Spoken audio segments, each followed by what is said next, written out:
ବର୍ତ୍ତମାନ ଲୋକମାନେ ଦୀକ୍ଷା ନେଉଛନ୍ତି ଆମ ଦେହ କେମିତି ସୁସ୍ଥ ରହିବ, ଆମ ପିଲାମାନେ କେମିତି ଭଲ ପାଠ ପଢ଼ିବେ, ଆମ ବ୍ୟବସାୟ କେମିତି ଭଲ ଚାଲିବ, ଆମର କେହି ଶତ୍ରୁ ରହିବେ ନାହିଁ, ଆମେ କେମିତି ଟିକେ ସୁଖରେ ଦିନ କାଟିବୁ, ଶାନ୍ତିରେ କି ଆନନ୍ଦର ସଂଜ୍ଞା ସେମାନଙ୍କୁ ଜଣା ନାହିଁ।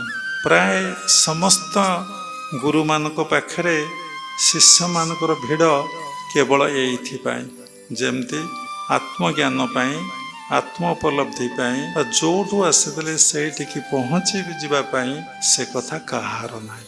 ଆମ ଜୀବନର ମୂଳ ଲକ୍ଷ୍ୟ, ଯଦି ମତ୍ୟମଣ୍ଡଳେ ହୋଇବି ଜନମ, ତୋ ନାମ ଗାଉଥିବି ସୁମରି, ବଡ଼ ମାୟାବୀ ଜୀବ ନୁହେଁ କାହାରି।